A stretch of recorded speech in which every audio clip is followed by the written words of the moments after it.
Olá! Vamos mergulhar hoje num capítulo que é um verdadeiro divisor de águas.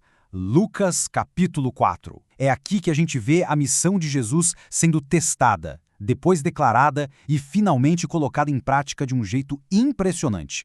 Sabe, uma missão que vai mudar o mundo, ela raramente começa com festa e aplausos. Na verdade, quase sempre começa com um teste. Pensa só, logo depois daquela confirmação divina no batismo, Jesus, cheio do Espírito Santo, não foi para um palácio. Não, ele foi levado para o deserto. E olha, isso não foi um simples retiro espiritual.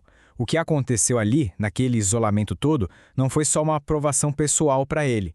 Foi um momento fundamental, com um eco que a gente sente em toda a história da humanidade. E aqui o contraste é poderoso.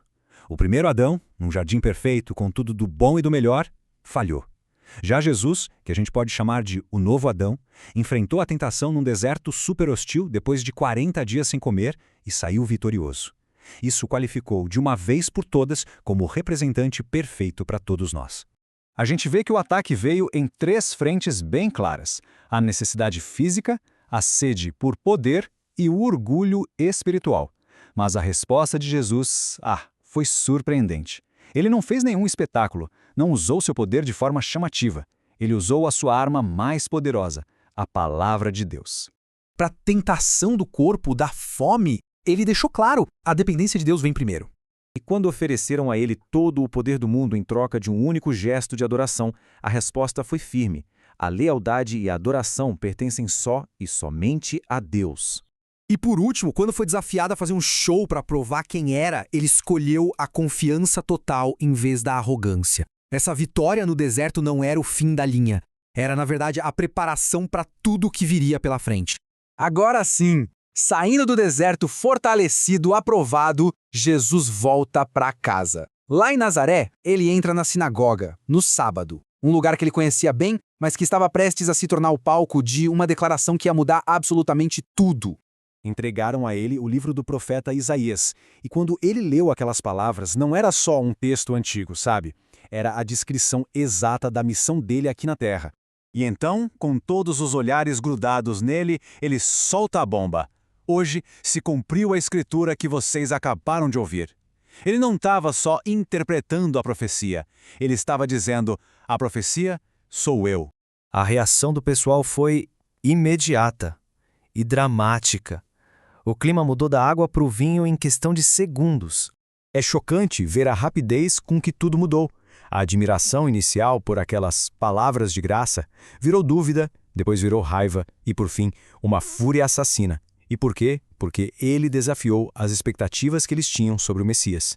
Mas, no meio daquela confusão toda, daquela fúria, Jesus simplesmente passou por entre eles e seguiu o seu caminho. Ele não se deixou abalar pela rejeição. Foi para Cafarnaum para mostrar com ações a autoridade que ele tinha acabado de declarar com palavras.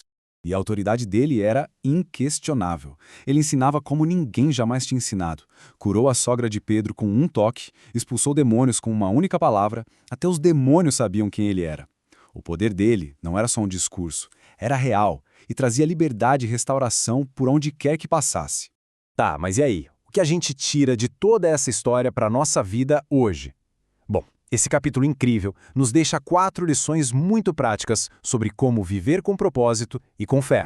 Primeiro ponto, aprender a resistir à tentação usando a palavra, assim como Jesus fez.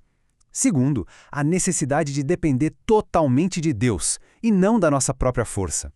Terceiro, entender a nossa missão e o nosso propósito de servir. E o quarto, que é fundamental, perseverar, seguir em frente, mesmo quando tudo parece estar contra.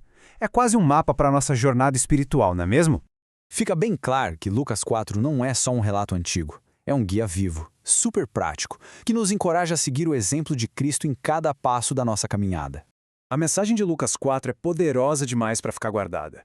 Ela nos dá ferramentas para superar as dificuldades e para viver com um propósito claro. Então a pergunta que fica é: quem ao nosso redor precisa ouvir isso?